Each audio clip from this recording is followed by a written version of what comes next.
Disclaimer. यह video केवल मनोरंजन और शैक्षणिक उद्देश्यों के लिए बनाया गया है। इस उपन्यास में सभी नाम, पात्र, व्यवसाय, स्थान, घटनाएं या तो लेखक की कल्पना की उपज हैं या काल्पनिक तरीके से प्रयुक्त की गई हैं। ठीक है, चलो शुरू करते हैं। पंजीकरण के बाद लू शाओहुआ ने मैच सामान्य रूप से और बिना किसी व्यवधान के खेलने के लिए लॉग ऑफ करने से पहले कुछ राउंड खेले। मेरे पास एक विचार है, लू शाओहुआ ने कहा। कैसा विचार? चारों ने उसे असमंजस से देखा। क्या होगा अगर हमारे खेलते समय इंटरनेट कैफे की बिजली चली जाए? चारों दंग रह गए। ठीक है, अगर ऐसी कोई अप्रत्याशित घटना घट जाए तो क्या होगा? हालांकि संभावना बहुत कम थी, लेकिन अगर ऐसा हो जाए तो क्या होगा? आप क्या करने की योजना बना रहे हैं? सुन शुहाओ ने पूछा। घर पर खेलना तो एक विकल्प हो सकता है, लेकिन 5 लोगों के एक साथ बैठने से बातचीत उतनी अच्छी नहीं होगी। मैं अपने घर पर एक कंप्यूटर रूम बनाना चाहता हूं और मैच खेलते समय हम मेरे घर जा सकें। उसकी बात सुनकर बाकी लोगों ने लू शाओहुआ से इतनी दूर जाने की उम्मीद नहीं की थी। हालांकि वे जानते थे कि लू शाओहुआ अमीर है, लेकिन उन्होंने उससे इतना खर्चीला होने की उम्मीद नहीं की थी। लियू फैंग ठीक था, वह और लू शाओहुआ साथ खेलते हुए बड़े हुए थे, इसलिए वह लू शाओहुआ के परिवार की स्थिति को अच्छी तरह जानते थे। मैं नहीं चाहता कि हम किसी और वजह से पहला मैच हारें। मैं जो कर रहा हूं वह निश्चित रूप से अचूक होगा। उसका दृढ़ निश्चय देखकर चारों सहमत हो गए। आखिरकार वह कप्तान था और वे सब एक ही टीम में थे। स्वाभाविक रूप से वे नहीं चाहते थे कि टीम बाहरी कारणों से हारे जहां उसे नहीं होना चाहिए था। अगले 2 दिनों में उन्होंने एक कमरा तैयार किया। सभी कंप्यूटर उच्च स्तरीय थे और लू शाओहुआ ने बिना किसी हिचकिचाहट के उन्हें खरीद लिया।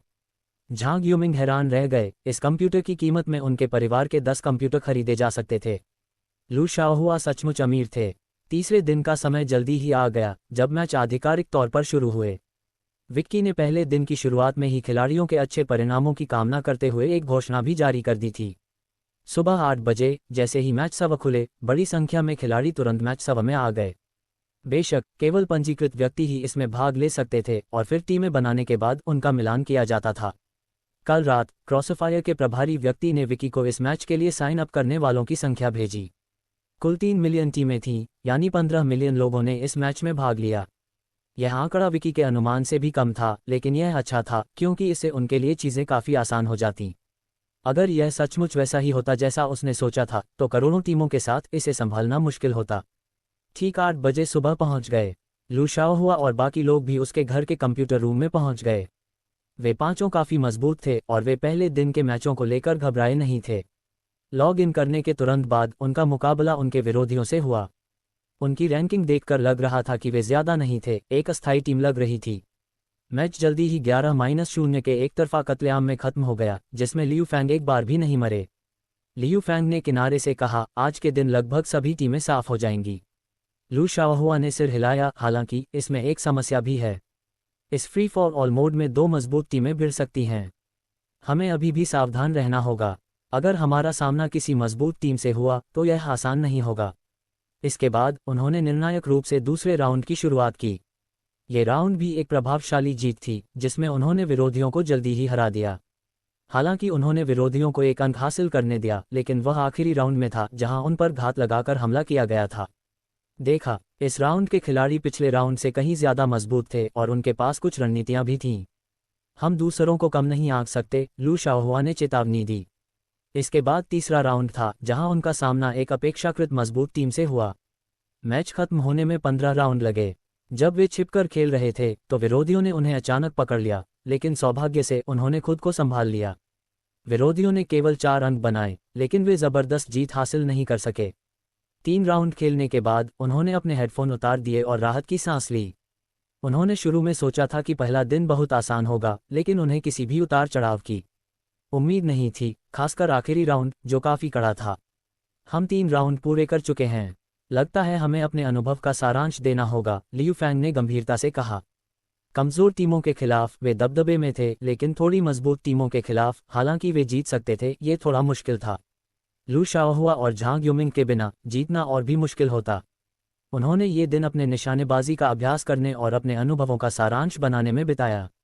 आधी रात को मैच सब बंद हो जाता और अगले दिन सुबह 8 बजे ही खुलता। रात 10 बजे विक्की और रामू मीटिंग में थे और अपने अधीनस्थों की रिपोर्ट सुन रहे थे। पहले दिन लगभग 90% टीमें बाहर हो गईं, जिससे केवल 3 लाख से ज्यादा टीमें बचीं। ज्यादातर टीमें, जिन्होंने सिर्फ मनोरंजन के लिए पंजीकरण कराया था, पहले ही राउंड में बाहर हो गईं। फिर भी बचे हुए खिलाड़ियों की संख्या लगभग 20 लाख थी। हालांकि ज्यादा टीमें नहीं बची थीं, लेकिन बचे हुए खिलाड़ी नौसिखिए नहीं थे, उनमें एक खास स्तर का कौशल था। शाम को इंटरनेट और भी ज्यादा गुलजार हो गया, आज के मैचों के बारे में पोस्ट और वीडियो से भरा हुआ। ये बहुत मुश्किल है। हमारे पहले राउंड में हमारा सामना 5 गोल्ड स्टार खिलाड़ियों से हुआ। हमारे सिर उड़ गए, यह असहनीय था। सच में, मेरे जैसा साधारण खिलाड़ी इसके लिए बिल्कुल उपयुक्त नहीं है। सभी प्रतिद्वंदी सिर पर गोली चलाने के लिए निशाना साध रहे थे। मैं 11 बार मरा, 10 बार सिर पर गोली लगी और एक स्नाइपर से लगी। बेशक दुख के साथ खुशी भी आई। ये बहुत ही शानदार था। मुझे इतना अच्छा कभी नहीं लगा। मेरे हाथ में एक AK था, एक गोली, एक किल, और मैं लगातार 3 राउंड जीत रहा था। मुझे लगता है कि हमारी टीम कल भी जीतती रहेगी। ये पक्का नहीं है। हमारी टीम भी लगातार जीत रही थी, लेकिन तीसरे राउंड में हम एक कड़े प्रतिद्वंदी से भिड़ गए और लगभग हार ही गए। ये सच है। पहले राउंड के बाद मुझे लगा कि यह बहुत आसान था। दूसरे राउंड में मुझे लगा कि कुछ गड़बड़ है, और तीसरे राउंड में मैं पहले ही पसीने से तरबतर हो गया था। मुझे नहीं पता कि कल हमारा सामना किस तरह की पेशेवर टीमों से होगा। यह उत्साह कम नहीं हुआ। कुछ लोग उन टीमों के बारे में बात करने लगे जो पहले ऑनलाइन शेखी बघार रही थीं। उनमें से 2 पहले ही बाहर हो चुकी थीं, और वह भी दूसरे राउंड में, जो काफ़ी शर्मनाक था। ये कुछ हद तक कुछ स्ट्रीमर्स जैसा ही था, जिनके वीडियो में हर राउंड में 5 किल और टीम वाइब दिखाई दे रहे थे, लेकिन लाइव स्ट्रीम में उन्हें लगातार स्निप किया जा रहा था और वे तुरंत मारे जा रहे थे। हालांकि वे ट्रैफिक की इस लहर का फ़ायदा उठाने में कामयाब रहे। मैचों का दूसरा दिन भी जल्दी आ गया। दूसरे दिन तक प्रतियोगिता आधिकारिक तौर पर एक बेहद रोमांचक दौर में पहुंच गई थी। आज के बाद 3 लाख टीमें बाहर हो जाएंगी। 1 लाख से भी कम टीमें बची होने के कारण आगे के मैच बेहद रोमांचक होंगे। दोपहर होते होते आधी टीमें पहले ही बाहर हो चुकी थीं। इनमें कई स्ट्रीमर टीमें भी शामिल थीं, जिनका सामना पहले से अनजान टीमों से हुआ। एक टीम ने 6 मैच खेले और केवल 3 राउंड हारी। इस रिकॉर्ड ने उन्हें पहले स्थान पर पहुंचा दिया। विक्की ने दूसरे दिन रैंकिंग प्रणाली भी शुरू की। एक टीम को 6 मैच खेलने के बाद रैंकिंग मिलती थी। रैंकिंग सरल थी। इसकी गणना एक मैच में हारे गए राउंड की संख्या के आधार पर की जाती थी, और सबसे कम हारने वाली टीम को पहले स्थान पर रखा जाता था। लू शाओहुआ और उनकी टीम को दूसरे दिन के मैच पहले दिन के मैचों से थोड़े कठिन लगे। 3 मैचों के बाद उनकी रैंकिंग जारी की गई। उन्होंने कुल 15 छोटे राउंड गंवाए, जिससे वे 1000 से ज्यादा की श्रेणी में आ गए। इस रैंकिंग ने सभी को चौंका दिया। हालांकि आज के मैच थोड़े मुश्किल थे, फिर भी वे लगातार बढ़त बनाए हुए थे और उनकी स्थिति कल से बेहतर थी। लेकिन उन्हें उम्मीद नहीं थी कि सिर्फ 15 छोटे राउंड हारने से उनकी रैंकिंग 1000 से ज्यादा हो जाएगी। क्या उनसे आगे की 1000 से ज्यादा टीमें वाकई इतनी मजबूत थीं? हालांकि उन्होंने अब आंकड़ों पर ज्यादा ध्यान नहीं दिया। मैचों के बाद वे अपने अनुभवों की समीक्षा और सारांश बनाते रहे। दूसरे दिन का प्रतियोगिता समय समाप्त होने के बाद 90% से ज्यादा खिलाड़ी पहले ही बाहर हो चुके थे। अब 50,000 से भी कम टीमें बची हैं, और इन टीमों की ताकत को कम करके नहीं आंका जाना चाहिए। जो बची हैं, वे निश्चित रूप से भाग्य से नहीं पहुंची हैं। उन सभी के पास कुछ न कुछ है। अभी एक दिन बाकी है। जब तक वे तीसरे दिन तक पहुंचते हैं, उन्हें अंक मिलेंगे, यानी उनके पास पुनर्जीवित होने का एक मौका होगा। हालांकि यह आखिरी दिन सबसे कठिन होगा। तीसरे दिन फिर से बड़ी संख्या में टीमें बाहर होंगी, और हर टीम पुनरुद्धार दौर में प्रवेश करने की उम्मीद करती है। इसके अलावा कंपनी ने ये भी घोषणा की है कि चौथे दिन से प्रत्येक टीम प्रतिदिन एक बार पुनर्जीवित हो सकती है। इसका मतलब है कि 3 मैचों में से 2 हारने पर टीम बाहर हो जाएगी। हालांकि चौथे दिन तक टीमों के बाहर होने की दर धीमी हो जाएगी, लेकिन 7वें दिन तक प्रतिदिन 3 मैच 5 हो जाएंगे, और यही असली चुनौती होगी। तीसरे दिन लू शाओहुआ और उनकी डेंगफेंग के टीम ने तीनों मैच जीत लिए और उनकी रैंकिंग 600 से ऊपर पहुंच गई। इस रैंकिंग स्तर पर एक राउंड का अंतर दर्जनों टीमों का हो सकता है। उन्होंने प्रतियोगिता के चौथे दिन में प्रवेश किया और एक पुनरुद्धार अवसर प्राप्त किया। इस समय अभी भी 13,000 से अधिक टीमें शेष थीं। 3 मिलियन से अधिक टीमों के प्रारंभिक पंजीकरण में से केवल 3 दिनों में केवल 10,000 से अधिक टीमें बची थीं, और चौथे दिन के बाद 10,000 से भी कम टीमें रह जाएंगी। लू शाओहुआ और उनकी टीम ने भी राहत की सांस ली। ये चौथा दिन था, जिसका अर्थ था कि उनके पास खुद को बचाने के लिए एक दिन था। अगर वे तीसरा गेम हार जाते तो भी कोई बात नहीं। अगर वे पहला गेम हार जाते तो दबाव बहुत अधिक होता। चौथे दिन तक 1000 से अधिक टीमें अपने सभी मैच जीतकर अगले दिन की प्रतियोगिता में आगे बढ़ चुकी थीं। 4000 से अधिक टीमें दुर्भाग्य से बाहर हो गईं। आज के बाद प्रतियोगिता में 10,000 से भी कम टीमें बचीं। लू शाओहुआ और उनकी टीम भी अपराजित टीमों में शामिल थीं। उनकी रैंकिंग एक बार फिर बढ़ गई। इस स्तर पर मैचमेकिंग एल्गोरिथम अब पहले दिन जैसा नहीं था, अब ये वास्तव में यादृच्छिक मैचमेकिंग था। अगर किस्मत खराब होती तो वे लगातार 2 मजबूत टीमों का सामना कर सकते थे। सब कुछ यादृच्छिक था। 5वें दिन के बाद 1000 से ज्यादा टीमें बाहर हो गईं, जिससे 7000 से भी कम टीमें बचीं। 6ठे दिन के बाद केवल 5000 से ज्यादा टीमें ही बचीं। और 7वां दिन और भी कठिन प्रतियोगिता होगी, जिसमें 5 मैच खेले जाने थे, लेकिन केवल एक हार की अनुमति थी और इससे भी ज्यादा टीमें बाहर हो जाएंगी। 10वें दिन तक 5000 टीमों में से केवल कुछ 100 ही बचीं। 5 मैच और सिर्फ 2 हारने का मतलब है बाहर होना, ये बहुत मुश्किल है। इसलिए 11वें दिन कंपनी ने सीधे अंक आधारित प्रतियोगिता लागू की। चूंकि ये दिन शनिवार था और खिलाड़ियों को देखते हुए आज मैचों की संख्या या जीत हार की कोई सीमा नहीं थी, वे खेलते रह सकते थे। शीर्ष 128 टीमों का चयन अगले दौर में आगे बढ़ने के लिए किया जाएगा। यह एक लाइव स्ट्रीम ऑनलाइन प्रतियोगिता भी होगी। कंपनी ने 10वें दिन शाम को प्रतियोगिता के विशिष्ट नियमों की घोषणा की।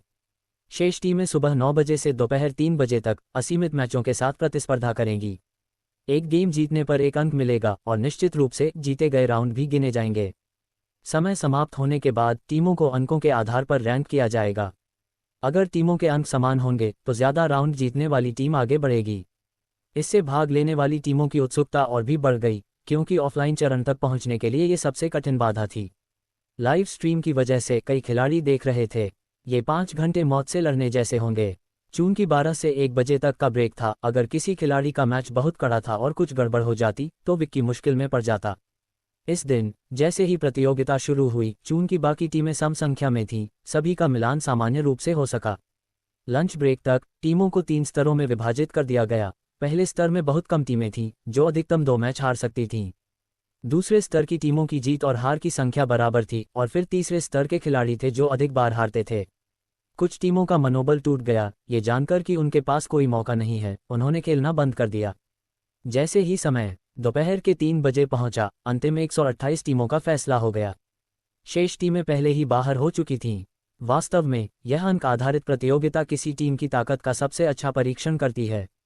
प्रतियोगिता समाप्त होने के बाद विक्की ने एक और घोषणा जारी की। कल ऑनलाइन प्रतियोगिता का आखिरी दिन होगा। नॉकआउट चरण में आगे बढ़ते हुए केवल 32 टीमें ही ऑफलाइन इवेंट में जगह बना पाएंगी। कल की प्रतियोगिता के नियम भी बहुत सरल हैं। बेस्ट ऑफ 3 प्रारूप, जिसमें एक राउंड सुबह और दूसरा दोपहर में होगा। अंतिम आधिकारिक प्रतियोगिता 3 रात बाद होगी। हम जीत गए, अब हम ऑफलाइन जा रहे हैं, लियू फैंग ने उत्साह से अपने हेडफोन उतारते हुए कहा। आज ऑनलाइन प्रतियोगिता का आखिरी दिन था और वे सुबह से ही खेल रहे थे।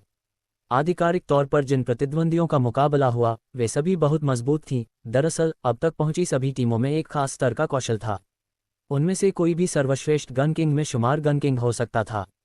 वे बिना किसी परेशानी के ऑफलाइन प्रतियोगिता में भी प्रवेश करने में कामयाब रहे, जिसका मतलब था कि वे चैंपियनशिप की ओर भी बढ़ सकते थे। लू शाओहुआ ने भी खुशी खुशी अपने हेडफोन उतार दिए।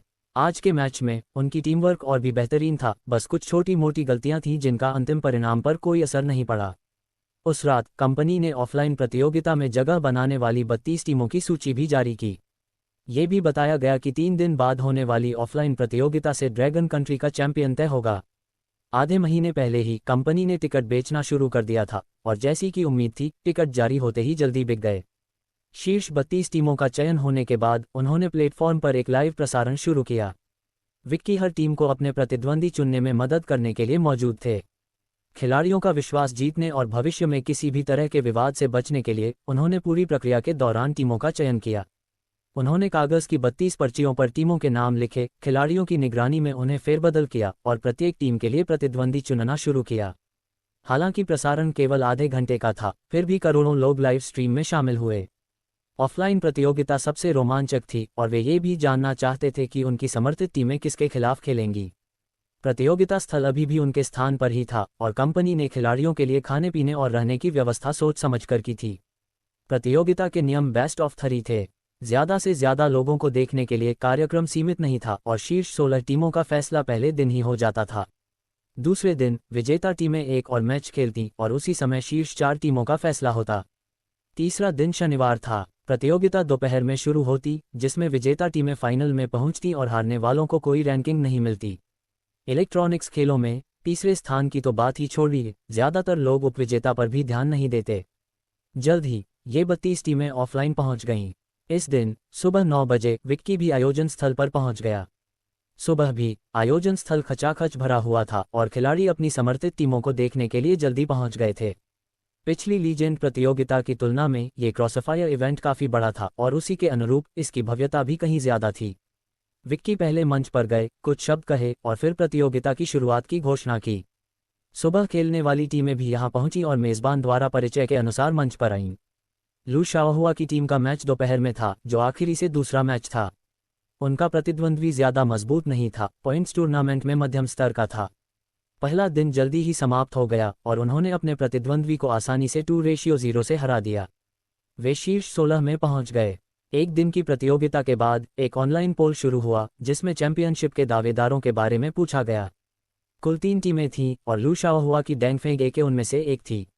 उन दोनों टीमों ने भी लू शाओहुआ और उनके साथियों को गंभीरता से लेना शुरू कर दिया, खासकर सेंट्रल डिस्ट्रिक्ट की तियानहोन टीम जो लगातार पहले स्थान पर रही थी। उनकी टीमवर्क को बिना किसी खामी के पानी की तरह बहते हुए कहा जा सकता है। अगर वे अंत तक पहुंच पाते तो अंतिम मुकाबले में उनका प्रतिद्वंदी निश्चित रूप से वे ही होते। मैच खत्म होने के बाद उन्होंने आराम नहीं किया, बल्कि अपने प्रतिद्वंदियों का अध्ययन करना शुरू कर दिया ताकि उनकी कमजोरियों का पता लगाया जा सके। प्रतियोगिता का दूसरा दिन समाप्त होते ही डैंगफेंग एके शीर्ष 4 में सफलतापूर्वक पहुंच गया। उन्होंने तियानहोन को हराकर दूसरी टीम का सामना किया। यह मैच थोड़ा मुश्किल था, 1:1 पर पहुंचकर अंतिम स्कोर 11:7 पर आ गया। वे लगभग हार ही गए थे, लेकिन सौभाग्य से वे फाइनल में पहुंच गए। फाइनल तीसरे दिन की शाम को था। हालांकि केवल 2 घंटे का समय था, लेकिन ये सबसे रोमांचक समय था। ऑनलाइन और ऑफलाइन हर जगह उनके बारे में चर्चाएं हो रही थीं। इसके अलावा ड्रैगन कंट्री के खिलाड़ियों की बड़ी संख्या के कारण प्रतियोगिता कई और दिनों तक चली। अब अन्य क्षेत्रों ने अपनी प्रतियोगिताएं पूरी कर ली थीं और प्रत्येक क्षेत्र के चैंपियन पहले ही निर्धारित हो चुके थे। 7 उपविजेता भी थे और वे आज रात के मैच का बेसब्री से इंतजार कर रहे थे। खासकर चौथे स्थान पर रहने वाली टीम अगर डैंगफेंग एके हार जाती तो उनके पास विश्व चैंपियनशिप में प्रवेश करने का मौका होता, लेकिन मौजूदा परिप्रेक्ष्य से दोनों पक्षों की जीत की संभावना 6:4 थी। फिर भी कुछ लोग उनके बारे में आशावादी थे क्योंकि वे उत्तरी जिले के अंतिम चेहरे थे। 5 प्रमुख जिलों में आमतौर पर कुछ प्रतिस्पर्धा होती थी। उदाहरण के लिए ऑफलाइन प्रतियोगिता में प्रवेश करने वाली टीमों में उत्तरी 8 टीमें थीं। वे उनमें सबसे आगे थे, लेकिन दुर्भाग्य से वे सभी बीच में ही हार गए, केवल डैंगफेंग एके ही बचा। जैसे जैसे अंतिम समय नजदीक आ रहा था, आज की रात क्रॉसफायर खिलाड़ियों के लिए नींद से भरी रात होने वाली थी। विक्की भी औपचारिक पोशाक में उपस्थित थे। आज के आयोजन के पैमाने को देखते हुए उन्हें गंभीर होना ही था। मेजबान द्वारा परिचय दिए जाने पर वे भी उपस्थित हुए और सभी से कुछ शब्द कहे। क्रॉसफायर ड्रैगन कंट्री फाइनल देखने के लिए सभी का स्वागत है। मुझे उम्मीद है कि दोनों टीमें अपना सर्वश्रेष्ठ प्रदर्शन करेंगी और साथ ही मुझे उम्मीद है कि सभी को देखने में मजा आएगा। मैं और कुछ नहीं कहूँगा। समय आ गया है, इसलिए कृपया आज के लिए हमारी दोनों टीमों का स्वागत करें। दोनों टीमों का परिचय देने के बाद वे अपने कंप्यूटर के सामने बैठ गए। कई लाइव स्ट्रीमिंग प्लेटफॉर्म पहले ही इस प्रतियोगिता के प्रसारण अधिकार खरीद चुके थे, बेशक गूज फैक्ट्री ने नहीं। कई प्लेटफॉर्म पर कुल दर्शकों की संख्या 50 करोड़ से भी ज्यादा हो चुकी थी। ये क्रॉसफायर खिलाड़ियों की संख्या से भी ज्यादा थी, जिससे पता चलता है कि यह प्रतियोगिता कितनी लोकप्रिय थी। यह अभी भी घरेलू फाइनल था, अभी विश्व चैंपियनशिप नहीं। अगर यह विश्व चैंपियनशिप तक पहुंचता तो कौन जाने ये कितना जोरदार होता। जल्द ही दोनों टीमों ने अपना मैच शुरू कर दिया।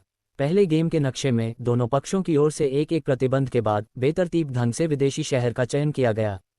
शुरुआती गुट का चयन सिक्का उछालकर किया गया। उन्होंने सही अनुमान लगाया, इसलिए उन्हें इस खेल में पहले चुनने का मौका मिला। उन्होंने डिफेंडर्स को भी पहले चुना। तुलनात्मक रूप से यह नक्शा हमलावरों के लिए आसान है। अगर वे डिफेंडर्स की तरफ से पहले 3 अंक हासिल कर लेते तो यह उनके लिए एक बड़ी उपलब्धि होती। पहले राउंड में लू शाओहुआ के नेतृत्व में उन्होंने प्रतिद्वंद्वी के खिलाफ सफलतापूर्वक बचाव किया। मुख्य रूप से प्रतिद्वंद्वी काउंटर स्नाइप करने के लिए आया था और झांग युमिंग स्वाभाविक रूप से उन्हें इसमें शामिल नहीं करना चाहते थे। उन्होंने सीधे प्रतिद्वंद्वी के स्नाइपर को मार गिराया और उन्होंने एल बिंदु पर एक व्यक्ति को भी मार गिराया। 3 लोग अब आगे नहीं बढ़ सकते थे। दूसरे राउंड में प्रतिद्वंद्वी अभी भी आश्वस्त नहीं था और परिणामस्वरूप उन्हें फिर से स्निप किया गया। लगातार 3 राउंड तक प्रतिद्वंद्वी झांग युमिंग को काउंटर स्नाइप करने की कोशिश करता रहा, लेकिन वे बुरी तरह मारे गए। 3 राउंड के बाद डैंगफेंग एके ने 3 अंक हासिल किए। जोशीली कमेंट्री के बीच मौके पर मौजूद दर्शकों ने भी तालियां बजाईं। साथ ही झांग युमिंग की स्नाइपिंग देखकर वे दंग रह गए। प्रतियोगिता की शुरुआत से ही लोगों ने झांग युमिंग और लू शाओहुआ पर ध्यान देना शुरू कर दिया था। एक स्नाइपर भगवान, दूसरा एके राजा, दोनों ही अपनी चरम शक्ति के लिए जाने जाते थे। लगातार 5 राउंड के बाद विरोधी टीम केवल 1 अंक ही हासिल कर पाए। ये दर्शकों की भविष्यवाणी से बिल्कुल अलग था। तार्किक रूप से क्या इसका उल्टा नहीं होना चाहिए था? हालांकि मौजूदा स्थिति को देखते हुए खिलाड़ियों को अब लगने लगा था कि डैंगफेंग के पहले टूर्नामेंट का डार्क हॉर्स होगा। वे अपनी ताकत छिपा रहे होंगे, अन्यथा वे सबसे लोकप्रिय टीम तियानहोन पर पूरी तरह से हावी नहीं हो पाते। 9वें राउंड तक दोनों टीमों के बीच स्कोर 6:3 हो गया था। डैंगफेंग के पास 6 अंक थे और व्यक्तिगत प्रदर्शन के मामले में लू शाओहुआ और झांग युमिंग दोनों की एस रैंकिंग समान थी। हालांकि लियू फैंग सबसे नीचे थे और उनका स्कोर नकारात्मक था। फिर भी उन्होंने महत्वपूर्ण भूमिका निभाई, खासकर उपयोगिता थ्रो में उनके थ्रो हर बार सटीक थे। पक्ष बदलने के बाद अब आक्रमण करने की बारी उनकी थी। विरोधियों की अब झांग युमिंग के साथ स्नाइपर द्वंद्वयुद्ध करने की हिम्मत नहीं थी, वे केवल कोण ही पकड़ पा रहे थे। लेकिन झांग युमिंग सक्रिय रूप से उनकी तलाश करते रहे और हर बार उन्हें सटीक रूप से पकड़ लेते थे। दोनों टीमों के स्नाइपर्स के कौशल में काफी अंतर था। ऐसा लग रहा था जैसे एक व्यक्ति दिव्य भ्रम स्नाइपर चला रहा हो जबकि दूसरे के पास एक मानक हरी चमड़ी वाली स्नाइपर राइफल हो। लू शाओहुआ के नेतृत्व में वे तेजी से विरोधी बम स्थल पर पहुंच गए। पहला मैच अप्रत्याशित रूप से समाप्त हुआ। अंतिम स्कोर 11:6 रहा।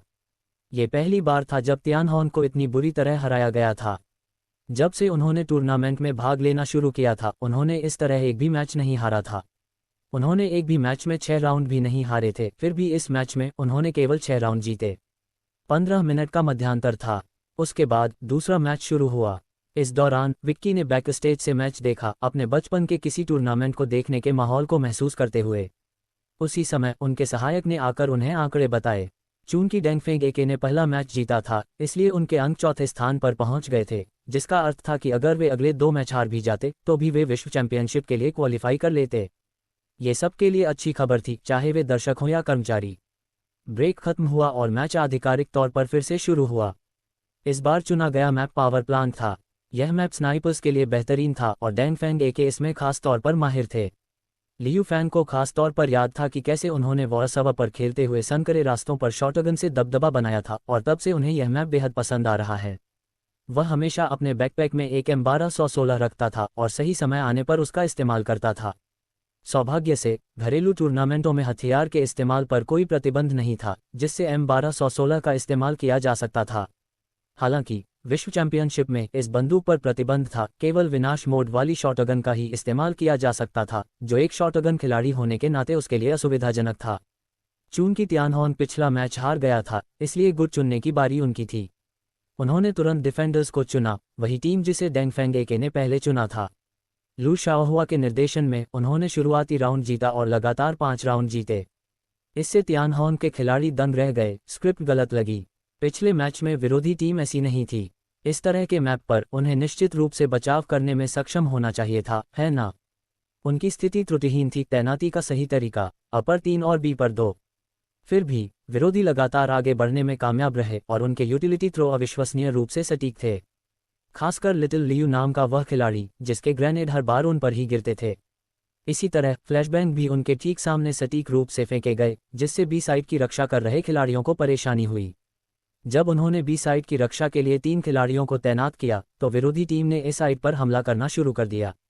इससे उनका जीना दूभर हो गया और वे विरोधी टीम से शारीरिक रूप से लड़ने के लिए भी तैयार हो गए। जब तक उन्होंने पक्ष बदला तब तक स्कोर 7:2 हो चुका था, जो पिछले मैच से भी बदतर था। जब पक्ष बदला तो तियानहोन को उम्मीद थी कि वह जल्दी से आगे बढ़ पाएगा, लेकिन विरोधी टीम ने अपनी स्थिति मजबूती से बनाए रखी। जो भी सबसे पहले नजर डालता उसे तुरंत निशाना बनाया जाता। अगर वे उपयोगिता का इस्तेमाल करके एक बम साइट पर कब्जा भी कर लेते तो उनके पास ज्यादा से ज्यादा 2 खिलाड़ी ही बचते। खासतौर पर वह शॉटगन खिलाड़ी बेहद परेशान करने वाला था। उस दूरी पर, खासकर जब शॉटगन सिर पर निशाना साधे हुए हो, तो दूसरी गोली चलाने का कोई मौका नहीं था। सबसे बुरी बात यह थी कि वह गोलीबारी में शामिल नहीं होता था, बल्कि बस उसी जगह छिप जाता था, जिससे उनका मनोबल गिरने लगता था। जैसे ही वे अंतिम दौर में पहुंचे, डैंगफेंग के पहले ही मैच पॉइंट 10:3 पर पहुंच चुका था। इस समय दर्शकों को पता चल गया था कि तियानहोन लगभग हार चुका है।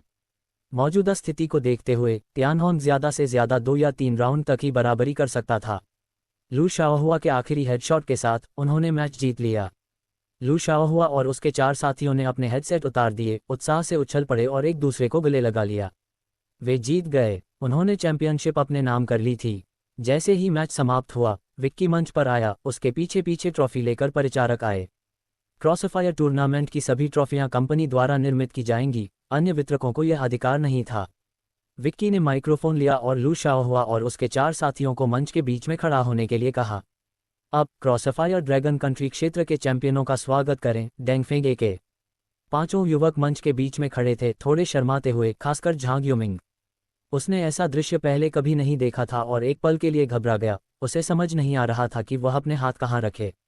उन्हें ट्रॉफी और पुरस्कार राशि प्रदान की गई। हर क्षेत्र के चैंपियन को पुरस्कार राशि मिली। लीजेंड टूर्नामेंट में पुरस्कार राशि थी और इस टूर्नामेंट में भी निश्चित रूप से होगी, लीजेंड टूर्नामेंट से भी ज्यादा। क्षेत्रीय चैंपियनों को 3 मिलियन की पुरस्कार राशि मिली, जबकि विश्व चैंपियनशिप चैंपियनों को पूरे 10 मिलियन मिले। ये राशि हर जगह महत्वपूर्ण थी। चूंकि यह पहला टूर्नामेंट था, इसलिए पुरस्कार राशि अभी भी अपेक्षाकृत कम थी, लेकिन दूसरे टूर्नामेंट के लिए ये काफी बढ़ जाएगी। पुरस्कार प्रदान करने के बाद विक्की ने तियानहोन टीम को भी मंच पर आमंत्रित किया। मेरे पास यहाँ सबके साथ साझा करने के लिए एक अच्छी खबर है। डेंगफेंग एके ने क्षेत्रीय चैंपियनशिप जीत ली है, जिसका मतलब है कि उन्होंने विश्व चैंपियनशिप के लिए अपना टिकट पक्का कर लिया है। हालांकि चूंकि तियानहोन ने टूर्नामेंट में असाधारण प्रदर्शन किया है, इसलिए वे वर्तमान में 8 क्षेत्रों के उपविजेताओं में पहले स्थान पर हैं। इसका मतलब है कि हमारे क्षेत्र को विश्व चैंपियनशिप के लिए 2 स्थान मिलेंगे। विक्की के ये शब्द कहते ही मैदान में तालियां बजने लगीं और दर्शक दोनों टीमों के नाम पुकारने लगे। आखिरकार उनके साथ यादगार तस्वीरें लेने के बाद क्रॉसफायर विश्व चैंपियनशिप के लिए चयन प्रक्रिया समाप्त हुई और आधे महीने में विश्व चैंपियनशिप शुरू होने वाली थी। अगले दिन इंटरनेट पर क्रॉसफायर क्षेत्रीय फाइनल के बारे में चर्चाओं की बाढ़ आ गई और कुछ लोगों ने पहले ही अनुमान लगा लिया था कि विश्व चैंपियनशिप का फाइनल एक बार फिर ड्रैगन कंट्री क्षेत्र के भीतर एक आंतरिक लड़ाई होगी। हालांकि ऑनलाइन काफ़ी चर्चा हो रही थी और क्रॉसफायर की लोकप्रियता बढ़ रही थी, विक्की ने ज़्यादा ध्यान नहीं दिया और यह काम अपने अधीनस्थों को सौंप दिया। उसे अभी एक और काम पूरा करना था, स्विच के लॉन्च की तैयारी। दूसरे दिन ऑनलाइन समुदाय उत्साहपूर्वक क्रॉसफायर मुकाबलों पर चर्चा कर रहा था। खासकर फाइनल मैच। किसी ने उम्मीद नहीं की थी कि डेंगफेंग के एक डार्क हॉर्स साबित होगा, जो तियानहोन को सचमुच धूल चटा देगा। वे फाइनल राउंड तक भी नहीं पहुंच पाए, जो उनके लिए अच्छी बात थी। तियानहोन की ताकत काफ़ी थी, उन्होंने पहले भी कई शक्तिशाली टीमों को हराया था, बिना किसी रुकावट के जीत हासिल की थी। अप्रत्याशित रूप से डेंगफेंग के फाइनल में पहुंच गया और उसकी अपार शक्ति ने उसे एक कठोर सबक सिखाया। हालांकि तियानहोन हार गया, फिर भी उसने विश्व चैंपियनशिप के लिए क्वालिफाई कर लिया। यही वह अंतिम चरण था, जहां एक टीम की असली ताकत का परीक्षण होता। इसके अलावा विश्व चैंपियनशिप की पुरस्कार राशि बहुत उदार थी, मूल लीजेंड पुरस्कार राशि से कहीं ज्यादा, 10 लाख। हालांकि यह 5 लोगों में बटेगा, फिर भी प्रत्येक को 2-2 लाख मिलेंगे। और ये तो बस पहला टूर्नामेंट था। कंपनी ने पहले ही घोषणा कर दी थी कि विश्व चैंपियनशिप विजेता के लिए एक स्किन सेट बनाया जाएगा। ये स्किन सेट सीधे बेचा जाएगा, यानी खिलाड़ी इसे पैसे देकर खरीद सकते हैं। स्वाभाविक रूप से कीमत कम नहीं होगी, क्योंकि यह एक एपिक स्तरीय स्किन थी जिसकी गुणवत्ता फायर किरण जैसी ही थी। कंपनी इस स्किन सेट से होने वाली आय का 60% पुरस्कार राशि में डालेगी। इस आय को मूल 10 मिलियन में जोड़ने पर कुल पुरस्कार राशि एक विशाल हो जाएगी। इतने सारे खिलाड़ियों के साथ अगर केवल 1% भी इसे खरीदते तो आय अकल्पनीय होती। सबसे महत्वपूर्ण बात, खिलाड़ियों को भी कुछ आय प्राप्त होगी। विक्की का मानना था कि अगर वे इलेक्ट्रॉनिक स्पोर्ट्स मॉडल का प्रचार करना चाहते हैं तो उन्हें काफ़ी निवेश करना होगा। वे अपनी स्किन से होने वाली आय में हिस्सेदारी के हकदार थे, इसलिए चैंपियन स्किन से होने वाली आय का 60% पुरस्कार राशि में जाता और 30% कंपनी को, क्योंकि वे डेवलपर थे। शेष 10% टीम के बीच बराबर बराबर बांटा जाएगा।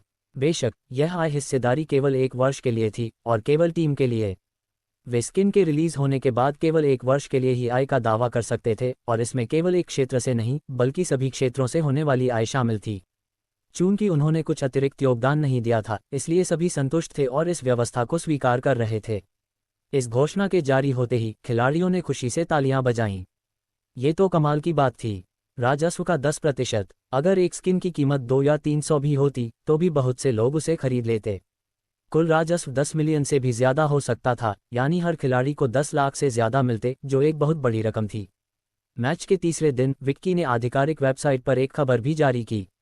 इलेक्ट्रॉनिक स्टूडियो, जो फैंक गेम कंपनी की एक सहायक कंपनी है, एक नया game mode console games launch करने जा रही है, जो 3 दिनों में ऑनलाइन हो जाएगा। चूंकि अभी भी उत्साह चरम पर था, इसलिए खिलाड़ियों ने कंपनी द्वारा जारी की गई खबर पर तुरंत प्रतिक्रिया दी और जानना चाहा कि इस बार वे क्या लॉन्च कर रहे हैं। कंसोल गेम्स, ये क्या होते हैं? किसी ने आधिकारिक वेबसाइट पर पूछा। मुझे यकीन नहीं है, लेकिन उनकी घोषणा के अनुसार यह एक कंट्रोलर वाला गेम होना चाहिए। अगर आप इसे कंट्रोलर से खेलते हैं तो क्या ये सिर्फ एक कंट्रोलर गेम नहीं है? अब इसे कंसोल गेम क्यों कहें? कुछ बदलाव तो होना ही चाहिए, वरना कंपनी इसे नया नाम क्यों देगी? खिलाड़ियों को समझ नहीं आया कि कंपनी के इस कदम का असल में क्या मतलब है। साथ ही वे उत्सुक भी थे कि कंपनी इन कंसोल गेम्स में क्यों शामिल हो रही है। अच्छे पीसी गेम्स बनाना क्यों बंद कर दिया? वे नए पीसी गेम्स का इंतजार कर रहे थे, लेकिन पीसी गेम्स की बजाय उन्हें कोई कंसोल गेम मिल गया। विक्की को खिलाड़ियों की ऑनलाइन प्रतिक्रियाएं सामान्य लगीं। आखिरकार कंसोल गेम्स अभी इस दुनिया में मौजूद नहीं थे और कंट्रोलर गेम्स भी पुराने जमाने के अवशेष थे। कंप्यूटर के प्रचलन के कारण अब इन्हें बहुत कम खेला जाता था। कंट्रोलर गेम्स सभी सिंगल प्लेयर गेम्स थे, ज्यादा से ज्यादा 2 या 3 लोग एक साथ खेल सकते थे, लेकिन फिर भी ये सिंगल प्लेयर गेम्स ही थे। खिलाड़ी सिंगल प्लेयर गेम्स की बजाय ऑनलाइन गेम्स को ज्यादा पसंद करते थे। अब कंपनी असल में एक कंट्रोलर गेम रिलीज कर रही थी। क्या वे पुरानी यादों का फायदा उठाने की कोशिश कर रहे थे? कुछ लोगों ने तो यहां तक कहा कि कंपनी का यह एक बहुत ही गलत फैसला था। खासकर क्रॉसफायर टूर्नामेंट की भारी सफलता के बाद खिलाड़ी अभी भी कंपनी पर खूब चर्चा कर रहे थे। बड़ी संख्या में खिलाड़ी आधिकारिक चैनलों पर जाकर पूछताछ करने लगे, ये जानने के लिए कि इसका क्या मतलब है। हालांकि कंपनी ने तुरंत कोई जवाब नहीं दिया। इसके तुरंत बाद कई प्रमुख प्रभावशाली लोगों ने ऑनलाइन पोस्ट करके कंपनी के फैसले और उसके मूल कारणों पर सवाल उठाए। क्या वे वाकई हद पार कर गए थे? ऐसा गेम बनाना वास्तव में पीछे हटना था। उनके शब्द कंपनी के लिए खेद से भरे थे, क्योंकि उनका मानना था कि यह फैसला गलत था। अचानक इसी समय लंबे समय से चुप गूस फैक्ट्री अचानक सामने आ गई। उन्होंने अपने नए गेम का प्रचार शुरू कर दिया, एक साधारण सा गेम जो सामान्य रूप से रिलीज हो रहा था। आमतौर पर यह ज्यादा ध्यान आकर्षित नहीं करता, क्योंकि गूस फैक्ट्री जैसी बड़ी कंपनी के लिए हर कुछ महीनों में एक गेम रिलीज करना आम बात थी। लेकिन उन्होंने असल में कंपनी की आलोचना की। अपने नए गेम का प्रचार करते हुए उन्होंने यूं ही कुछ कह दिया। उन्होंने दावा किया कि गूस फैक्ट्री हमेशा खिलाड़ियों के गेमिंग अनुभव को बेहतर बनाने के लिए गेम बनाने में कड़ी मेहनत करती है। उन्होंने ये भी कहा कि वे कोई ऐसा कदम नहीं उठाएंगे जो पीछे की ओर ले जाए, और न ही उनका मानना था कि कुछ अच्छे गेम बनाने का मतलब सारी सफलता का श्रेय लेना है। सारी सफलता विशाल संख्या में खिलाड़ियों के समर्थन के कारण थी, उनके बिना गूस फैक्ट्री का कोई अस्तित्व ही नहीं होता। अपने निष्कर्ष में उन्होंने 300-400 अक्षर लिखे। हालांकि कंपनी का नाम नहीं लिया गया था, लेकिन पूरा अंश स्पष्ट रूप से कंपनी की ओर इशारा कर रहा था। ये ठीक वही समय था जब खिलाड़ी कंपनी पर सवाल उठा रहे थे। महाप्रबंधक लिन अपने कार्यालय में जोर से हंसे भी, क्योंकि कंपनी के इस फैसले से खिलाड़ी असंतुष्ट थे। हालांकि गूस फैक्ट्री आमतौर पर खिलाड़ियों की भावनाओं पर ज्यादा ध्यान नहीं देती थी, लेकिन वे इतना आगे नहीं गए। इस बार कंपनी ने पूरे गेमिंग उद्योग के खिलाड़ियों को, न कि सिर्फ एक गेम के खिलाड़ियों को, भड़का दिया था। ये कहा जा सकता है कि उन्होंने ज्यादातर खिलाड़ियों को नाराज कर दिया था। यहां तक कि वफादार क्रॉसफायर खिलाड़ियों को भी लगा कि कुछ गड़बड़ है। कंपनी आमतौर पर खिलाड़ियों की प्रतिक्रिया सुनने में बहुत अच्छी थी। महाप्रबंधक जो कोई घमंडी व्यक्ति नहीं लग रहे थे, फिर उन्होंने ऐसा कुछ क्यों किया? अगले दिन तक विवाद न केवल थमने का नाम नहीं ले रहा था, बल्कि और भी बड़ा हो गया था। यहां तक कि जो लोग आमतौर पर गेम नहीं खेलते थे, उन्होंने भी इस मामले पर ध्यान देना शुरू कर दिया। ऑनलाइन गेम में विशेषज्ञता रखने वाली एक कंपनी कैसे पलटकर एक कंट्रोलर गेम बना सकती है? नाम बदल भी दिया जाए तो क्या यह अभी भी एक कंट्रोलर गेम ही नहीं था? जैसे जैसे ऑनलाइन मामला बिगड़ता गया, विक्की को लगा कि सही समय आ गया है। उसने पहले ही ऑनलाइन इस तरह की स्थिति का अनुमान लगा लिया था। वह सही मौके का इंतजार कर रहा था। ये समय एकदम सही था। इस बार वह गूस फैक्ट्री को पूरी तरह से अपमानित कर सकता था और उन्हें उनके उकसावे की कीमत चुकाने पर मजबूर कर सकता था। इसके बाद उसी दोपहर कंपनी ने एक और घोषणा जारी की। जब कंपनी ने अपनी घोषणा जारी की, तब भी गूस फैक्ट्री अपने नए गेम का प्रचार कर रही थी। फिलहाल कंपनी के पास जबरदस्त ट्रैफिक है, एक ऐसा मुकाम जहां गूस फैक्ट्री को भी हार माननी पड़ेगी। बेशक ये सिर्फ गेमिंग सेक्टर पर ही लागू होता है। क्रॉसफायर वर्ल्ड चैंपियनशिप के उभरने से भी गूस फैक्ट्री को ईर्ष्या हुई। ये ट्रैफिक का एक बड़ा स्रोत था, लेकिन दुर्भाग्य से उनके पास ऐसा कोई गेम नहीं था जो ऐसी प्रतियोगिता आयोजित कर सके। वरना वे अब तक इंतजार नहीं करते, लीजेंडरी प्रतियोगिता के आने के बाद वे भी ऐसा ही करते। लेकिन अब वे कंपनी के ट्रैफिक का फ़ायदा उठाकर अपने गेम का प्रचार कर सकते हैं और साथ ही कंपनी का मजाक भी उड़ा सकते हैं। दोनों पक्षों के बीच लंबे समय से मतभेद रहे हैं। शुरुआत से ही ऐसा ही रहा है। हालांकि कंपनी द्वारा दोपहर 3 बजे खबर की घोषणा के बाद खिलाड़ी तुरंत ये देखने गए कि कंपनी ने क्या पोस्ट किया है। ये बस एक घोषणा थी, बहुत ही साधारण, और हाँ, एक वीडियो भी था। पोकेमोन एनीमे के लॉन्च के बाद से इसने ज़बरदस्त सफलता हासिल की है और इसके दर्शकों की संख्या 10 करोड़ से ज़्यादा पहुंच गई है। यहाँ कंपनी ढेर सारे खिलाड़ियों को उनके समर्थन के लिए धन्यवाद देती है और साथ ही हम पोकेमोन पर आधारित एक गेम भी लॉन्च करेंगे जो कल लाइव होगा, जिसका शीर्षक है पॉकेट मॉन्स्टर्स पहली पीढ़ी। ये गेम एक कंसोल गेम है और कंसोल पर उपलब्ध होगा। हालांकि हम इस गेम को अलग से नहीं बेचेंगे, बल्कि स्विच गेम कंसोल रिलीज करेंगे। उस समय गेम कंसोल आधिकारिक और थर्ड पार्टी खरीद प्लेटफॉर्म पर उपलब्ध होगा। उसके नीचे एक वीडियो था जिसमें नए गेम कंसोल का रूप दिखाया गया था।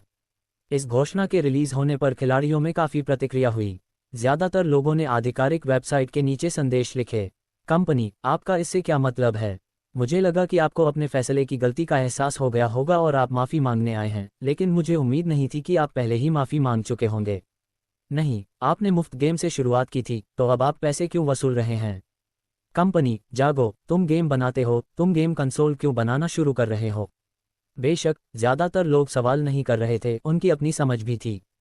क्या ये गेम कंसोल है? ये किसी फ़ोन जैसा लगता है जिसके दोनों तरफ 2 छोटे कंट्रोलर लगे हैं।